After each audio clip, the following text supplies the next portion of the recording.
Hola a todos, soy Natalia Moreno y les doy la bienvenida a La Voz de Consultor Salud, el podcast que analiza con profundidad y criterio los temas más relevantes del sector salud. Este episodio es especial porque este mes de octubre se conmemora por primera vez en Colombia el Mes Nacional de la Salud Mental, una iniciativa creada por la Ley 2460-2025 que busca el bienestar emocional como un componente esencial del desarrollo personal, social y laboral. Y aunque solemos hablar mucho sobre salud mental en general, muy pocas veces se hace visible la salud mental laboral, esa que se ve afectada por el estrés, la sobrecarga laboral y la falta de descanso incluso también la presión constante por cumplir metas. Por eso hoy queremos entender un poco mejor qué está pasando en los entornos laborales, cómo prevenir el deterioro emocional y también qué se puede hacer desde las empresas. Para ello, hoy nos acompaña Eric Fabián Rico Castillo, psicólogo, investigador, docente universitario, líder del Centro de Pensamiento en Talento Humano y Organizaciones Saludables del Politécnico Gran Colombiano. Y ojo, también es experto en talento humano y felicidad organizacional. Eric, bienvenido aquí a La Voz de Consultor Salud. Natalia, muchas gracias por la invitación. A todos los que nos escuchan, una excelente tarde y un gusto estar acá. Bueno, para iniciar, la OMS estima que la depresión y la ansiedad cuesta al mundo 12.000 millones de días laborales al año, equivalentes casi a 1 billón de dólares. La OIT advierte que uno de cada 6 trabajadores sufre un trastorno mental vinculado a su empleo como tal. ¿Qué está ocurriendo globalmente con la salud mental laboral y por qué se ha convertido realmente en un desafío de la salud pública y del empleo formal? Bueno, bien, quiero iniciar con uno de los grandes reportes que nos ha dejado hace algunos años la OIT y la Organización Mundial de la Salud para 2022. En un contexto global, tal cual como lo estamos mencionando, podemos decir que el 60% de la población mundial está empleada, el 61% de los trabajadores laboran en la economía informal sin protección y regulación, y se estima entonces que 207 millones de personas se encuentran desempleadas en 2022. ¿Qué quiere decir esto? Que si nosotros empezamos a mirar algunas cifras, 301 millones de personas viven con ansiedad, 280 millones viven con depresión y estamos hablando de alrededor de 703.000 personas que han muerto a causa de suicidio. Eso equivale entonces a hablar de un 15% de los adultos en edad de trabajar que también padecen un trastorno en términos de salud mental. Estamos viendo entonces que el impacto económico y laboral es una realidad. Los trastornos mentales representan el 50% del costo total global de las enfermedades mentales debido directamente a la reducción de la productividad.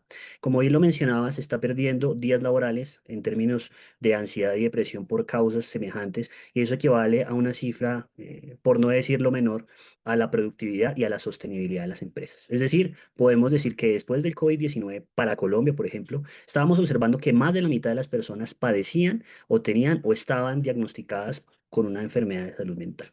Eso es una cifra supremamente alarmante. El mundo está en este momento pidiendo que se reformulen las formas del trabajo, que se reformule la forma en que se concibe el mismo ejercicio laboral y que asimismo empecemos a trabajar de una forma unificada y de trabajo totalmente colaborativa.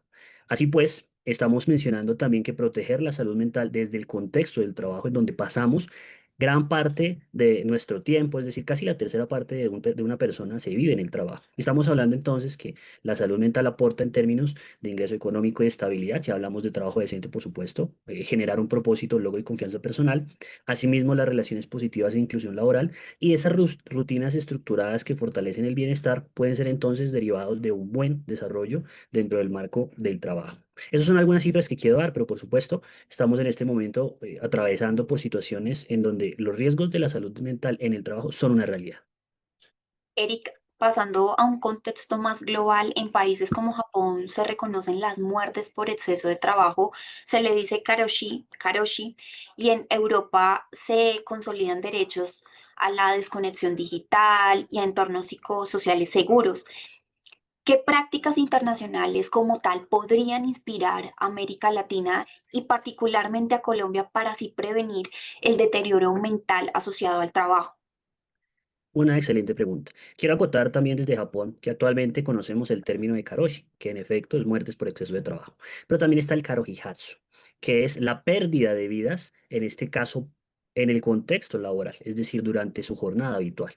Hoy por hoy, Europa, tal cual como lo mencionábamos, pues en especial Francia, son de aquellos que están trabajando directamente la desconexión digital, pero también estamos hablando que esa relación entre salud mental y trabajo es totalmente una relación estrecha. ¿sí? Es gran parte de la población mundial la que tiene un estrecho relacionamiento con los contextos de trabajo. Ahora bien, la salud mental no es solo la ausencia de enfermedad, también es un estado de bienestar que permite afrontar el estrés, desarrollar habilidades, aprender a trabajar adecuadamente y contribuir a la comunidad, ¿no es cierto? Entonces lo que estamos viendo en este momento es que países, por ejemplo, Francia, como lo mencionaba, están trabajando muy fuerte en los temas de desconexión real a nivel virtual o desconexión laboral, si lo podemos ver desde este caso, ¿no? Y eso significa que nosotros, por ejemplo, en Colombia tenemos la 1221 que habla de teletrabajo, ¿sí? La forma entonces de hablar de teletrabajo ya no es reciente para Colombia, pero tenemos que empezar a hablar directamente de que se cumplan esas normas o que se cumplan esas nuevas formas de concebir el trabajo, ya que en un entorno globalizado son una realidad. En este momento estamos estimando también que uno de los grandes elementos que yo siempre recomiendo son las directrices de la Organización Mundial de la Salud sobre salud mental en el trabajo. Y aquí estamos viendo que hay un impacto en el entorno laboral. Estamos hablando de las orientaciones globales basadas en evidencia científica. Esto es clave, puesto que sabemos bien los contextos de trabajo, es el lugar donde las personas desarrollan proyectos de vida, pero también hay que aportar a la construcción de esos propósitos. Es decir, la relación debe ser directamente proporcional. Proyecto de vida igual productividad. Debemos hablar también de capacitaciones en términos de gestores y trabajadores. Esto es una práctica muy utilizada en otros países en donde se busca prevenir y manejar problemas de salud mental. Las acciones individuales son totalmente loables. Podemos decir que la promoción del bienestar psicológico y la prevención del malestar emocional inician desde cada uno de nosotros. Y ahí es donde empezamos a reducir el estigma y empezamos a trabajar directamente desde la sensibilización y la psicoeducación. Son claves para este proceso. Tenemos entonces el apoyo al retorno laboral y empleabilidad en personas con trastornos mentales. ¿Quién iba a pensarlo en ese momento? Que, como bien lo menciona la Organización Internacional del Trabajo, debemos vincular a aquellos que antes no habíamos vinculado. Y aquí estamos hablando de personas neurodiversas, en este caso lo que antes hablábamos como, pues como también se entendería la discapacidad, que hoy hablamos de diversidades funcionales. Entonces tenemos diferentes tipos de intervenciones. Podemos hablar a nivel universal, que van dirigidas a todos los trabajadores, a nivel selectivo, en este caso, para trabajadores en riesgo de desarrollar problemas de salud mental. En este caso, podemos hablar para algunas que tengan que ver con acompañamiento terapéutico y entre otras, como van también desde el marco educativo. Eso nos permite a nosotros hablar desde la prevención, la promoción y reducir la intervención, porque fíjense que la intervención es en sí mismo uno de los grandes costos de la salud pública, si no atacamos la prevención, entre otros por mencionar algunos. Eric, Ministerio de Trabajo estima que 8 de cada 10 trabajadores experimentan estrés crónico. ¿Qué tanto inciden las condiciones laborales actuales como la precariedad, la sobrecarga, el liderazgo disfuncional en el deterioro del bienestar mental? Y también cómo podrían determinarse con evidencia cuántos suicidios realmente están vinculados con el trabajo. Bien, bueno, qué buena pregunta. Me voy un poco también al eje euro y aquí menciono nuevamente a Francia. Francia es el único país que reconoce y compensa oficialmente los suicidios como accidentes de trabajo. Aunque en Colombia, por ejemplo, tenemos ya algunos antecedentes, algunas sentencias, por supuesto, pues realmente es un camino sinuoso que tenemos que seguir ahondando porque realmente ya está sucediendo o se puede, o puede llegar a suceder, ¿no es cierto? En este caso también, si nosotros hablamos de estadísticas, siempre lo digo, los datos jamás son exhaustivos y tenemos que tener también un panorama claro y es que América Latina y el Caribe es la región más desigual del mundo. Entonces, en Colombia, por ejemplo, no existe una norma específica que hable directamente del suicidio como un accidente de trabajo. ¿Sí? En este caso, en la práctica genera incertidumbre y desafíos probatorios.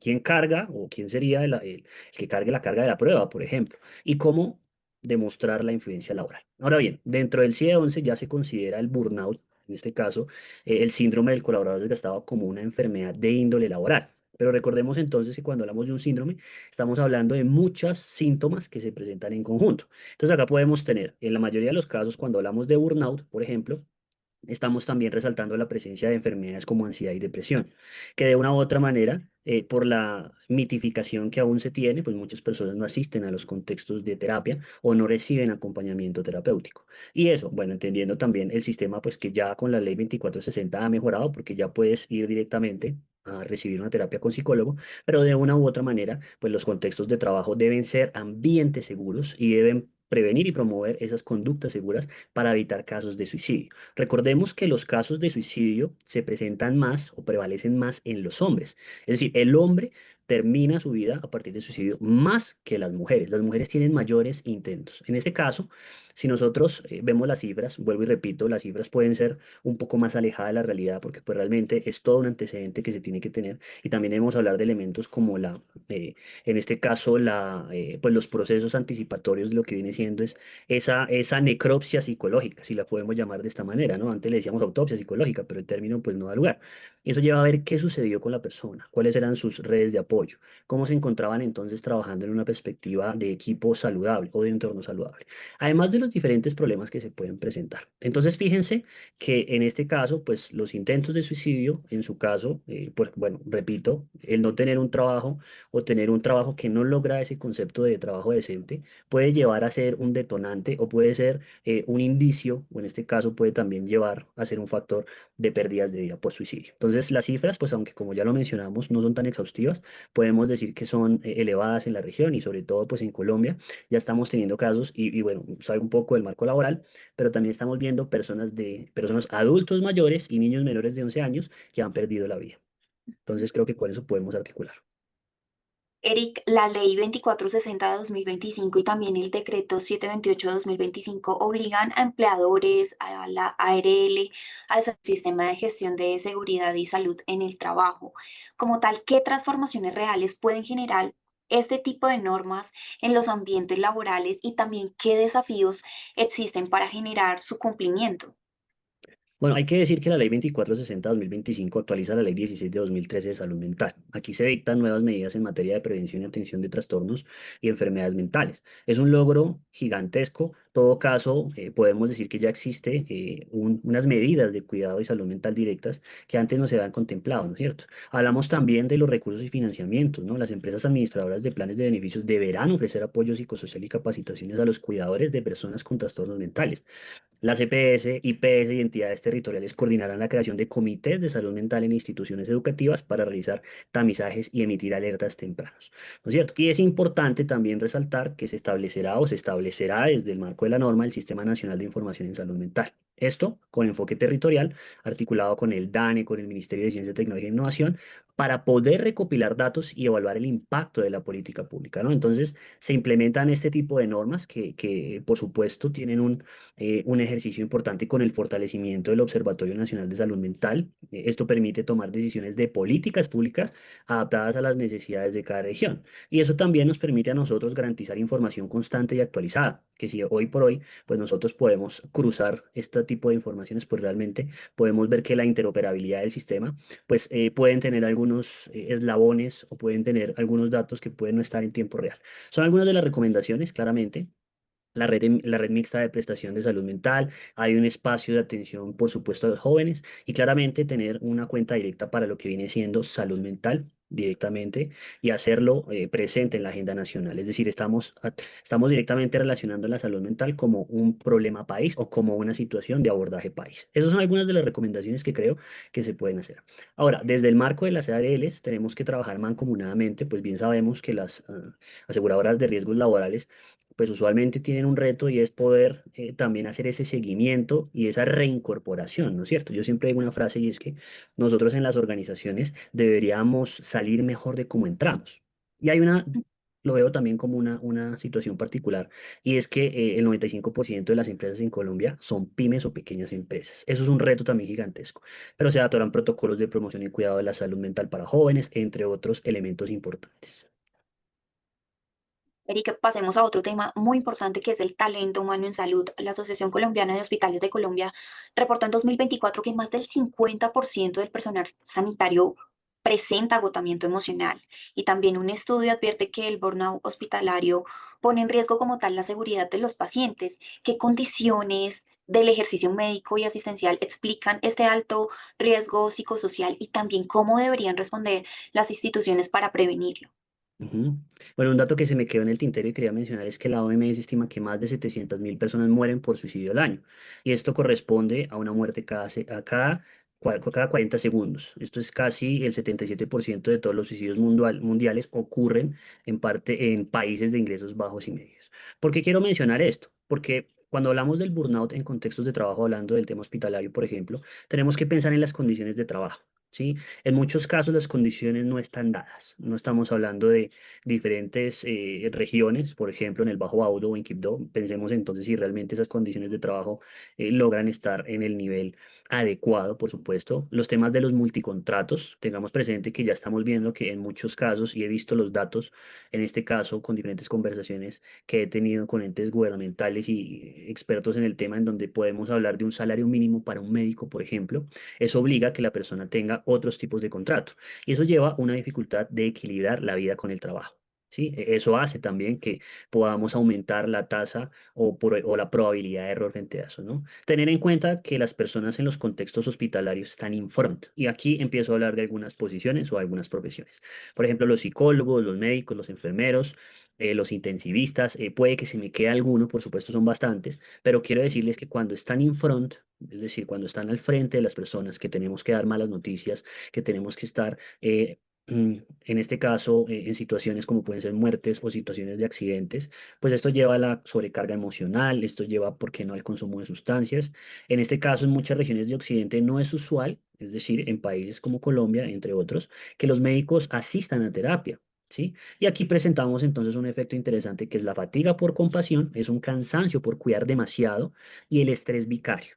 Estamos hablando del estrés vicario, es cargar emocionalmente con el dolor del otro, es decir, ver esas pérdidas en un contexto hospitalario puede ser de allí una de las razones importantes. Entonces, fíjense que aquí claramente, pues para dar otra cifra, la OCDE nos menciona a nosotros que el reporte en términos de relación médico población o habitante, pues estamos hablando que en este caso hay 2,5 médicos en ejercicio por cada 100.000 habitantes.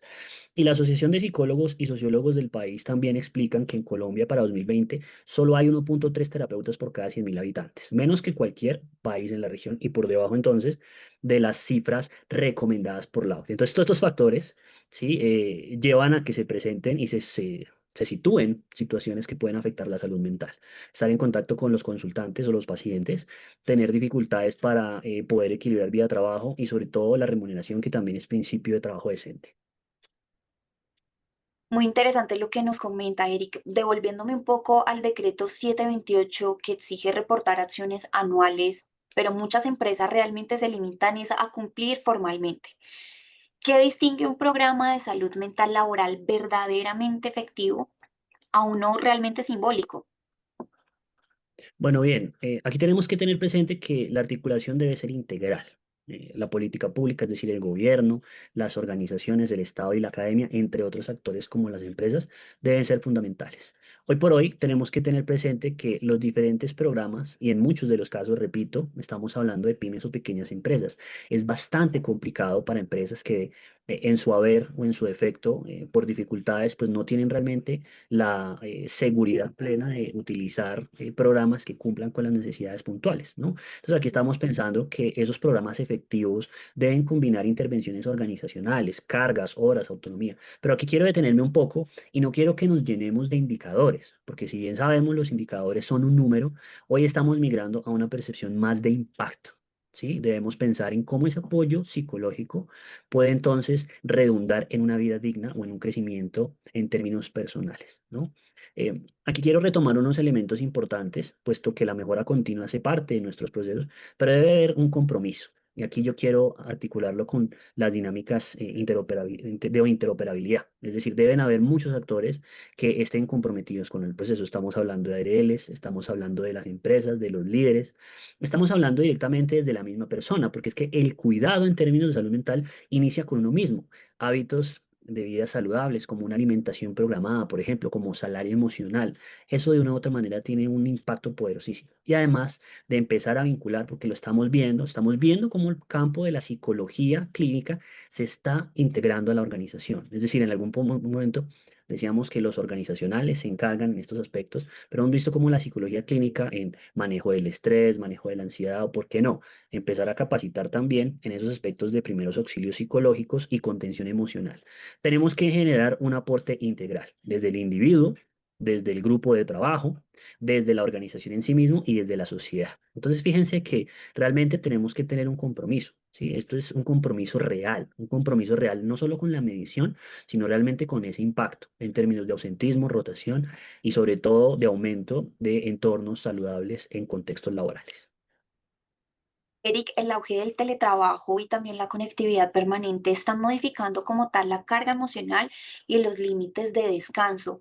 ¿Cómo impacta o cómo está impactando realmente la digitalización del trabajo en la salud mental y qué medidas son realmente urgentes para evitar que la hiperconectividad derive en nuevos trastornos psicosociales? Hoy por hoy, pienso yo y siempre lo digo, no solamente estamos en un cambio de era, sino una era de muchos cambios. Hablamos entonces de los ciudadanos globales o del mundo y eso ha llevado a una interconectividad permanente. Aquí entonces es donde aparecen los nuevos riesgos o los riesgos emergentes. Hoy tenemos en cuenta que la digitalización o el uso excesivo de pantallas, o en este caso, pues de dispositivos móviles que los llevamos todo el tiempo, por supuesto, podemos estar hablando que generan fatiga, aislamiento, en este caso, afectaciones en los hábitos de sueño, hasta los mismos ejercicios de alimentación, ¿sí? Y eso lleva entonces a generar límites difusos de descanso, por ejemplo. Esto también lo dice la OCDE, por ejemplo, en términos de la gestión del tiempo. Es importante empezar a manejar esos tipos de hábitos dentro de la conectividad. Hoy hablamos de las políticas de desconexión, que Colombia pues goza de una, ¿no es cierto? Pero deben existir también esas ventanas de silencio, ¿no? Es decir, esos espacios donde realmente la persona no se encuentra en su contexto de trabajo mediante su móvil, ¿no? Y esto, pues, es hablar en términos de resultados, ¿no? Quiero poner un ejemplo y es que Colombia, pues, por no decir otro país, es en el que estamos, es uno de los países que más horas de trabajo tiene en la región, pero horas de trabajo no significa productividad. Y la desconexión laboral también lleva a tener una higiene digital, a rediseño de flujos de trabajo. Y aquí tenemos referentes a España, Portugal o en su defecto Francia. Y llevan a los impactos que quiero mencionar y es el tema del ciberestrés y las ciberadicciones.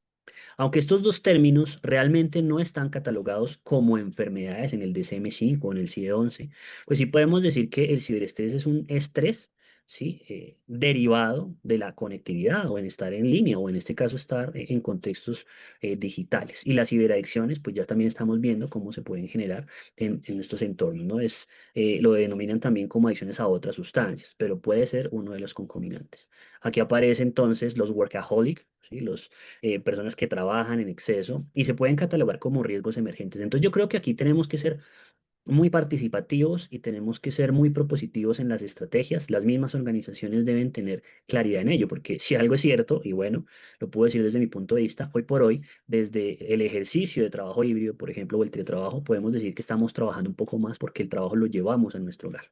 Entonces, esos riesgos emergentes, entre otros muchos, pueden generar esos procesos no tan positivos, tanto para la productividad como para la salud mental. Y recordemos que, como lo mencionamos, Natalia, es un ejercicio directamente proporcional y una relación totalmente concominante. Eric, aquí justamente de lo que estamos hablando me surge una pregunta y es que a pesar de esos avances normativos, el temor a ser juzgado, también perder ese empleo, impide realmente a los trabajadores pedir esa ayuda. ¿Qué acciones podrían romper como tal ese estigma y también facilitar ese acceso efectivo a servicios de apoyo psicológico dentro y fuera del entorno laboral? Bueno, por ser un académico férreo, digo yo, aquí es importante hablar de la educación y la psicoeducación. Hemos visto cómo en los planes estatales, bien lo mencionamos en la nueva ley 2460-2025, ya estamos haciendo ese acompañamiento un poco más sensible, ¿no? Es importante generar mayores canales de acceso. Hay un desconocimiento. Y aquí quiero acotar algo y de pronto las personas que nos pueden escuchar estarían de acuerdo, y es que cada generación tiene una serie de problemáticas diferentes, ¿sí? Podemos estar hablando con un baby boomer, podemos estar hablando con una generación Z, un millennial, o podemos estar hablando con un centennial y cada uno de ellos tiene unas problemáticas asociadas a su salud mental. La viven diferente, ¿verdad? Entonces debemos estar también orientados al desarrollo de culturas orientadas al cuidado. Yo siempre planteo un escenario y es la gratitud, por ejemplo, los procesos de empatía o fomentar la empatía, que aunque es una habilidad humana que pues per se ya tenemos nosotros predispuestos a esa capacidad, pues debemos fomentarla, porque es que realmente cuando se cuida al otro, me estoy cuidando yo, ¿no? Es importante hablar desde el marco de la interculturalidad, ¿no? Es decir, hoy no vivimos sino en un contexto urbano, pero bueno, Estamos viendo también la ruralidad como un eje que también tiene sus problemáticas. Entonces aquí es pensar en colectivo, aquí es pensar en el ejercicio de la gratitud y en el desarrollo de buenos canales, como pueden ser las diferentes líneas. Pero si algo es cierto, es que la sensibilización es muy importante. Debemos seguir sensibilizando a las personas que no solo las personas que tienen un problema de salud mental deben asistir al psicólogo o a recibir terapia. Deberíamos hacerlo todos porque es un buen canal para datearnos, para hacer una reflexión profunda sobre cómo nos encontramos. Y tú tocabas un punto importante frente a al tema de la desconexión digital. Miren que hoy estamos, el Harvard Business Review ya sacó un artículo muy interesante en donde menciona que más de 700.000 personas que se estudiaron, la mayoría utiliza ChatGPT para hacer seguimiento a cómo se encuentran en términos de salud mental, lo que hace que las personas no asistan a terapia, es decir, se privilegia el autodiagnóstico. Entonces tenemos que tener en cuenta que aunque son herramientas extensivas, debemos estar en esa cercanía con los profesionales llamados al acompañamiento de la salud mental. Realmente no hay salud mental sin salud. No hay salud sin salud mental. Eso es una realidad. Eric, ya para finalizar, si tuviera que dejar tres decisiones urgentes, ¿cuáles serían para proteger así la salud mental laboral en los próximos años? Bien, en términos de política pública, creo que una inversión en salud mental debe ser mayor y superior al 2%, que es lo que es un promedio en términos de inversión en salud mental, y no solo para psicología, sino para psiquiatría y demás. Entonces yo creo que acá eso sería uno de los elementos. Pensarnos en un régimen especial, sobre todo para el talento humano en salud que está enfrente en estas circunstancias, Sí. fomentar los incentivos en región, ¿no? En términos de la empresa, creo que es importante aplicar las directrices de la Organización Mundial de la Salud, ¿no? Sobre salud mental en el trabajo como una guía realmente interesante. También desde el marco de la sociedad puedo mencionar con total certeza que fomentar la cultura del cuidado. Y aquí hay un tema en el que me encuentro trabajando y he venido abordando también los conceptos, es seguridad psicológica, que en los contextos de trabajo realmente no se castigue el error, que se busque acompañar ese proceso, que la persona sea capaz de ser en su contexto laboral sin ningún tipo de reprimenda o aversión a ese proceso. Y la felicidad organizacional es clave. Hoy debemos tener ambientes organizacionales basados en el concepto de felicidad que nos privilegian y nos llevan a entenderlo también que las condiciones del trabajo son supremamente importantes, pero la percepción de la persona es fundamental. Estos dos elementos en suma llevan a tener una cultura de la sostenibilidad, una cultura del cuidado y sobre todo un crecimiento como país y como región. Además de la investigación profunda en estos temas, ¿no? La invitación acá es que las empresas y los diferentes sectores se articulen y que tengan presente que hay muchas formas para trabajar. Eso en términos generales podría ser los aportes en esas tres líneas. Llegamos al final de este episodio en La Voz de Consultor Salud. Nuestro agradecimiento especial a Eric Fabián Rico, líder del Centro de Pensamiento del Politécnico Gran Colombiano. Gracias por acompañarnos y ayudarnos a comprender que la salud mental laboral no es solo una responsabilidad individual, sino una tarea colectiva. Natalia, un placer haber estado con ustedes y los oyentes. La invitación aquí gigante es sigamos trabajando por la construcción de una sociedad en donde exista y prevalezca la salud mental. Es una necesidad y es un privilegio que debemos empezar a trabajar.